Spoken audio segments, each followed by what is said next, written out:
I wanted to make a film about the fog as a character, as a force of evil. But I think it boils down to a horror film in the end. Horror films have traditionally been good at the box office, so that's one thing. But also I enjoy making people jump. I think it's purely instinct to know what's going to be scary when you're writing a screenplay. My background is a love of features like The Thing and Tarantula and all those horror films of the 50s. And from watching them as a child and growing up with them and reading a lot of Edgar Allan Poe and those kinds of books, I've learned to love horror, and instinctually I know when something is going to be scary. Suspense is the anticipation, what's going to happen, which builds the fear. I mean, you're afraid of the suspense because you're afraid that something's going to move all of a sudden, and you know it's going to move, and when it does, you're, "Bleh!" But that's a wonderful talent to be able to create that on the screen. And obviously, Mr. Hitchcock has been a master of that for a long time, and I think that John does that beautifully.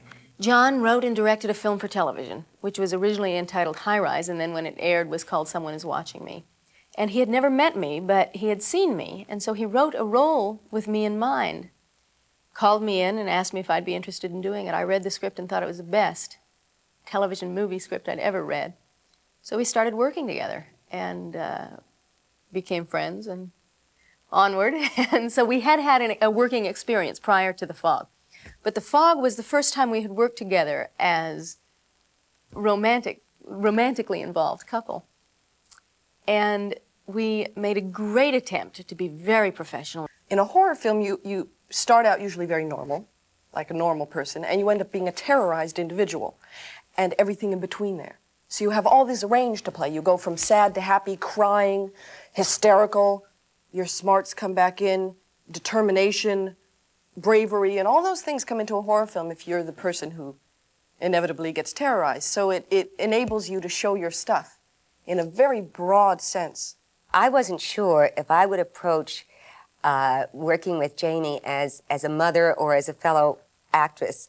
I didn't know what my reaction would be. I wasn't sure if I would be a mother and go, "Oh no, Jamie, oh no," or whether I would just be an actress and do a give and take as actresses and actors do.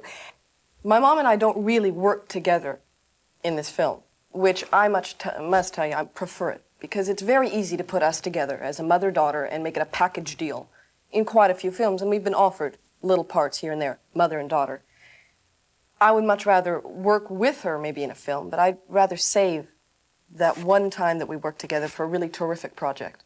I wanted it to be something that was different than Halloween in the sense that it didn't have as much overt violence in it. It wasn't as straightforward as a guy with a knife coming after someone.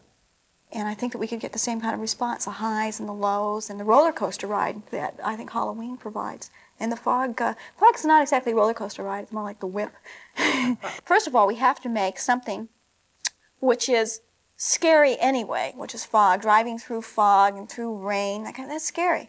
But people don't associate it with ghosts or horror, and the fog became a character. We had to give it a color. We had to give it life, and that's what the glowing is. I think the primary reason I'm making movies is to get a response from the audience, is to get the audience to go with me down whatever path I'm trying to take them, whether it's to make them laugh or to thrill them or just make them jump. That's really why I'm doing it. Everyone wants to know about Psycho. And so it did have a tremendous effect. The effect, in fact, even on the people who made it, because I still cannot take a shower. It's true, I know everybody says, "Oh, come on." I personally don't like horror films. I'm a chicken. I do this. I usually have somebody go with me and tell me when the frightening parts are coming. We shot a scene in The Fog in which I am on top of the lighthouse and the ghosts are after me. It was physically demanding, only, because it was the incline of the lighthouse was very steep. It was a difficult thing just to keep climbing up there. By the end of that day, into the next day, I felt like someone had pulled my arm out of my socket. I'd ruined my boots, ruined my hands, black and blue. But I enjoy that kind of thing. I don't mind it at all.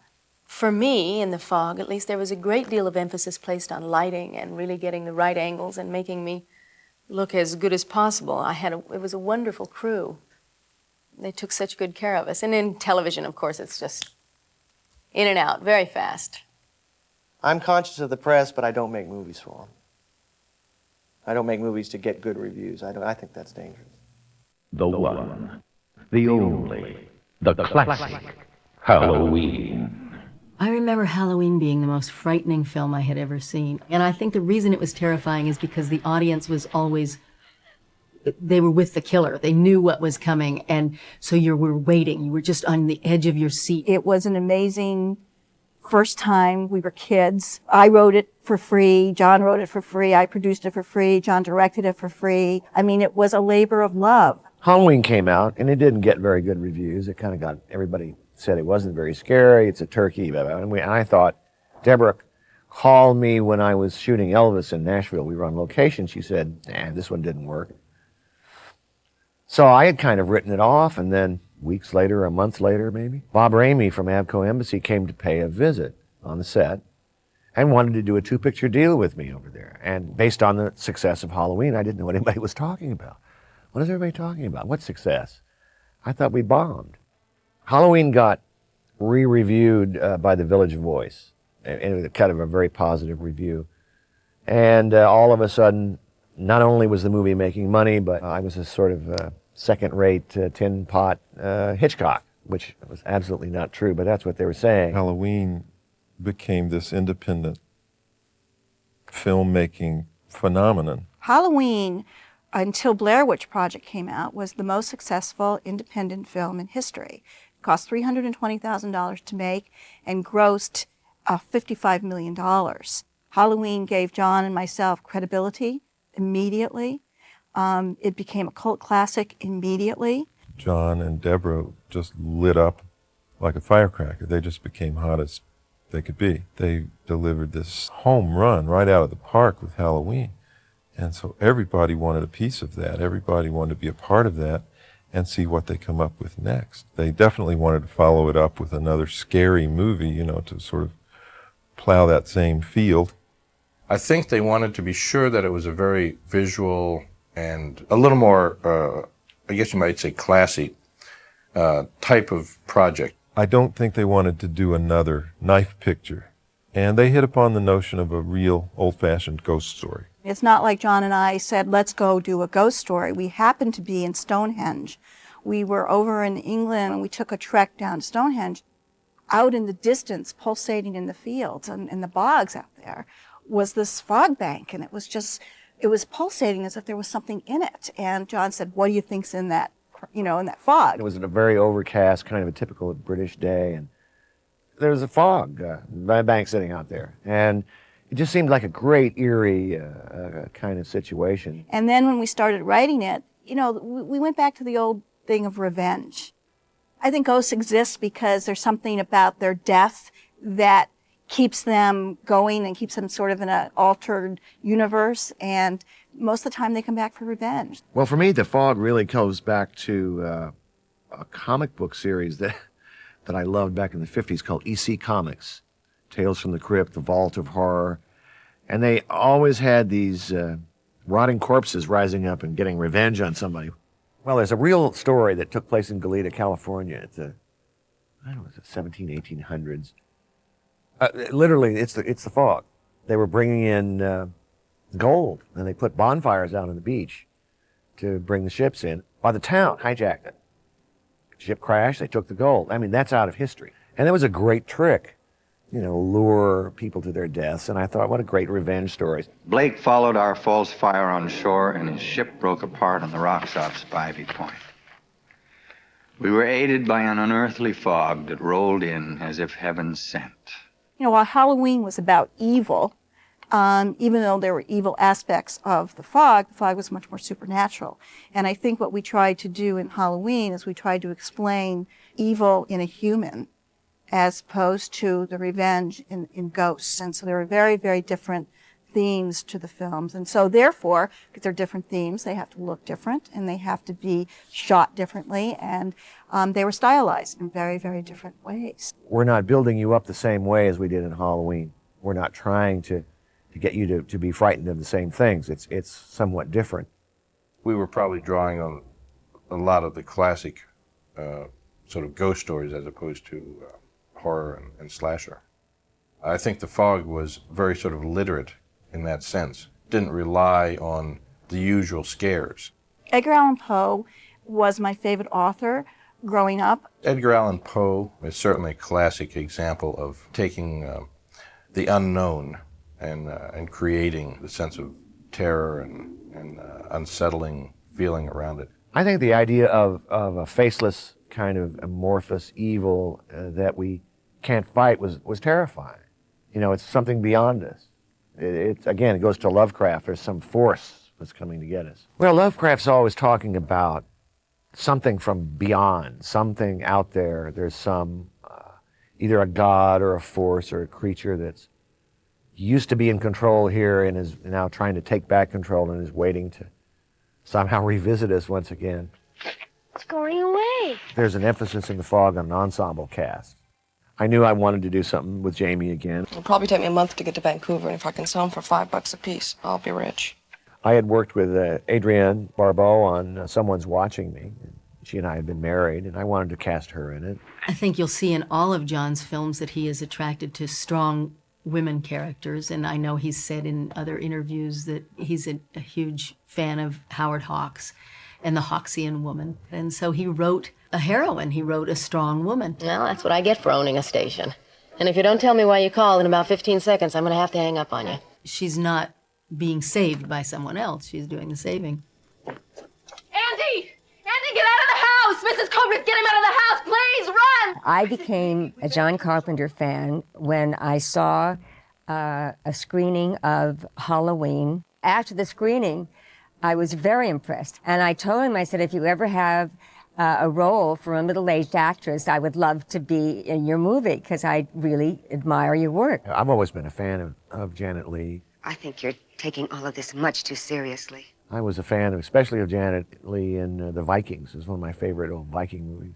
Here was an opportunity where we wrote this character who was kind of like the mayor of this town. All of us living here in Antonio Bay today owe a great debt of gratitude to those men and women 100 years ago. And why not cast Janet Leigh, my hero from Psycho, and just some incredible films. And we knew her phone number, so we called her and asked her to do it, and she did a great job. Our celebration tonight is a travesty. We're honoring murderers. For the priest, I think we needed to have somebody who was very sober in terms of his realization that he had kept the secret and he'd hidden it from everybody. And so I think Hal Holbrook is a brilliant character. He's Mark Twain. And I think to have Mark Twain have that evil side to him, that sort of negative side to him, for me was very exciting. But it does not soothe the horror that I feel being an accomplice to murder. He was really scary. And my responses were, I mean, it was for real. The interesting thing about shooting John Houseman was that we shot that scene, which is around a campfire on a soundstage. My God, it was a fire burning on the shore. We set up this sort of fake little campfire, brought John Houseman in for a day. We're in our 20s, our late 20s. We're filmmakers. We're on our second film, and he was such a gentleman. And he's from the old school. And he validated, in many ways, the process that we were making the movie The Fog. John has a very dark side. There is, that duality in John that I think is thematic in every film he ever does. Evidence of deep penetrating wounds in each ocular orbit, entering into the cranial cavity. John is a storyteller using visuals. His great strength when I began working with him was the revelation that he really cared about the camera and storytelling with that. John's filmmaking is a study in how to keep it simple. He doesn't allow the tendency that many filmmakers have to indulge themselves or get involved in a fancy shot or pile it on. Like no other filmmaker I know, he really focuses in on what's the point at a given moment. what am I doing here? Am I about to scare somebody? Am I trying to convey tenderness in this moment? He really tries to keep it quite simple. I think it's a great secret. The Fog was the second movie I'd made with Dean Cundy, who's a brilliant photographer. He's one of the greatest of all time. I had been doing a lot of low-budget films with a lot of directors, and they usually involved actions and car chases and girls with machine guns. It was the projector fodder of the period when they were still drive-in theaters. And working with John was, to me, a great sort of revelation about how you could actually make films that were low budget but still had a great deal of sort of style and thought that went into them. Each shot, each sequence should involve, a storytelling moment or creating an emotional response. Using everything that the film process allows you to use, which is, of course, visuals, music, sound effects, editing, all of that style that is important in film. With a slightly larger budget, we were able to build sets.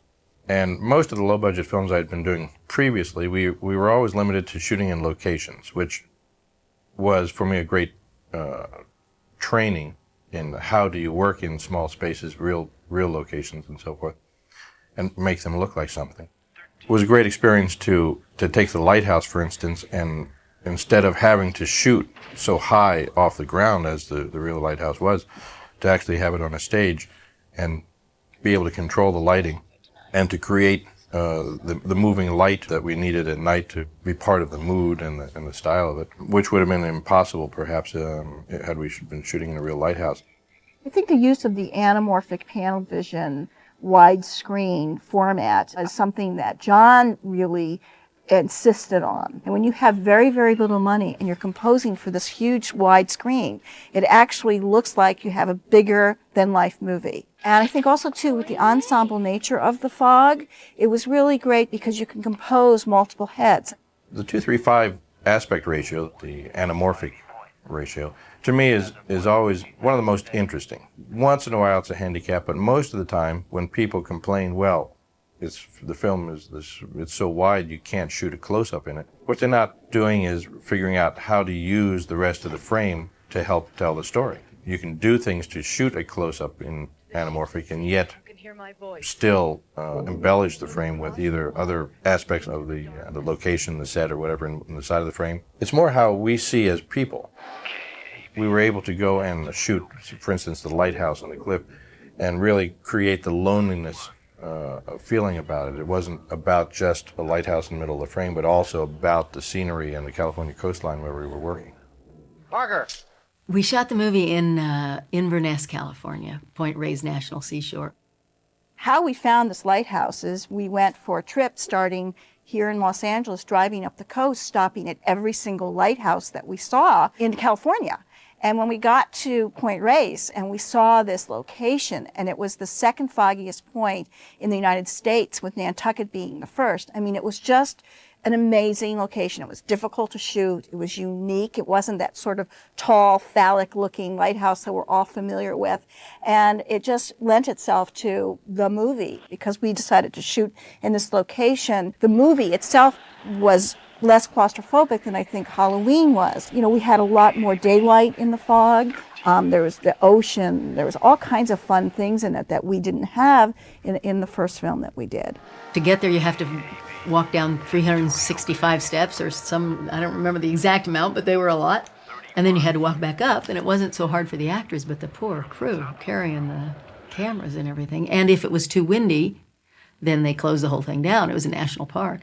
When we talked about The Fog, we wanted it to be sort of a character, and how to create it, giving it a sense of life, giving it the ability to move sort of consciously. It's almost like a wall across the east end of town.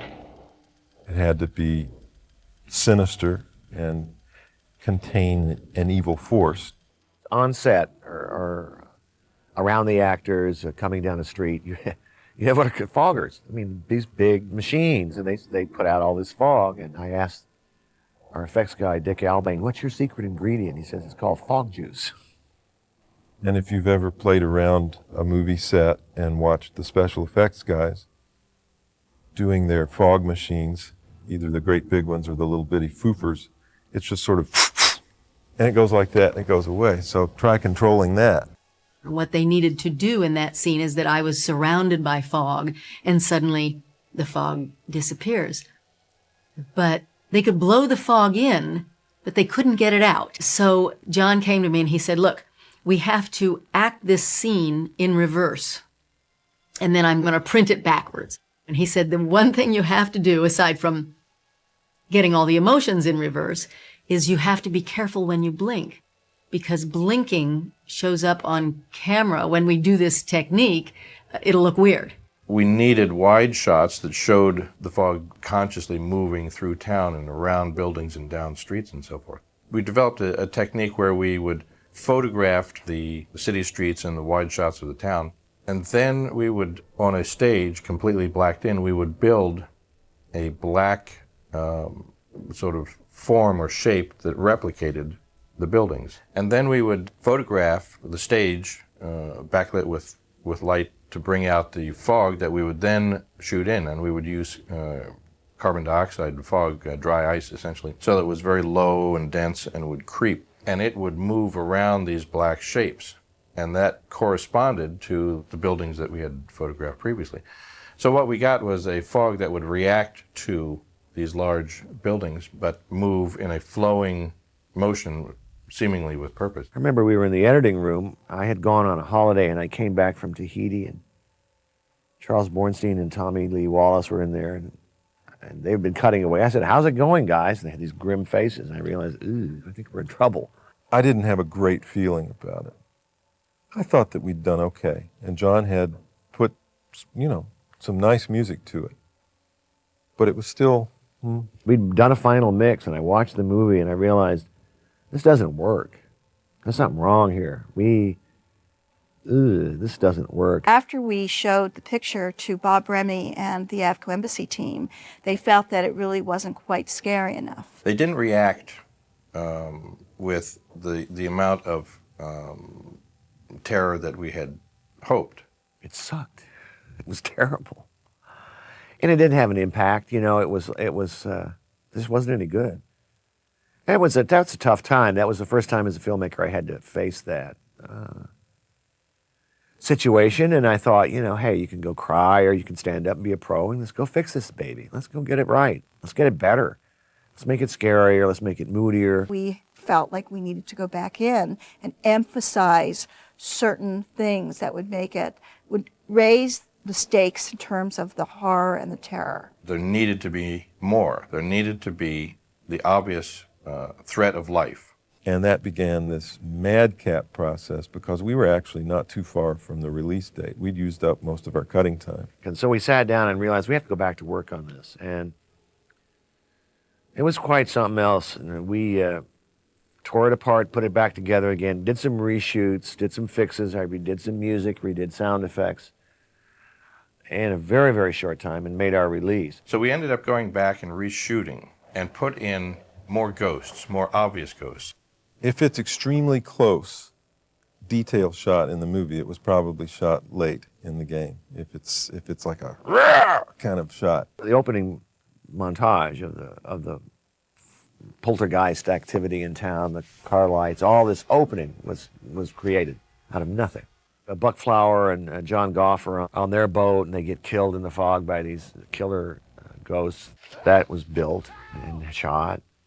Afterwards, we shot the interior of the boat where Tom Atkins tells this story. And he unzippered the pocket to give me the coin.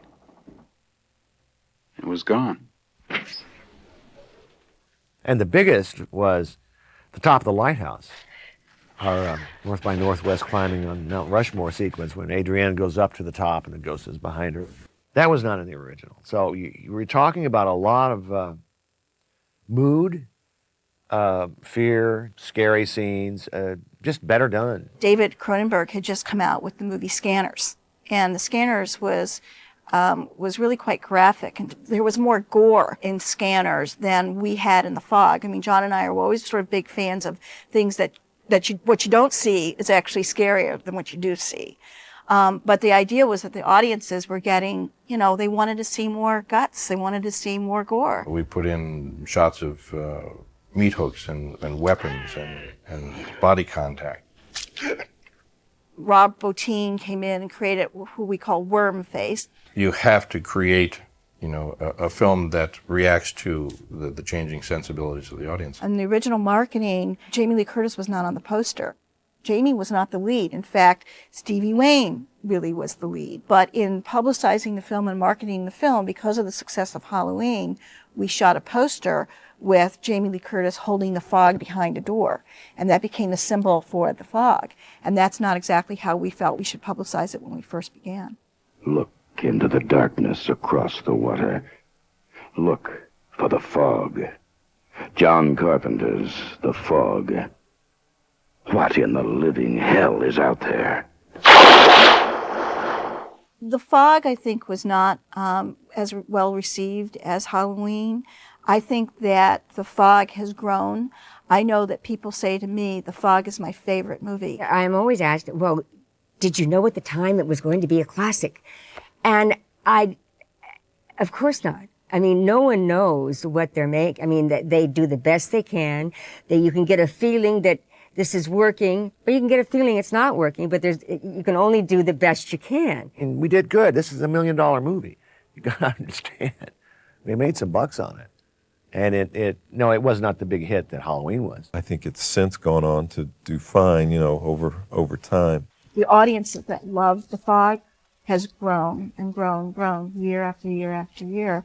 And I think that we're going to find a whole new audiences that will love The Fog as much as we had hoped they would back then. It taught me a lot of lessons about screenwriting and about what kind of movie to make.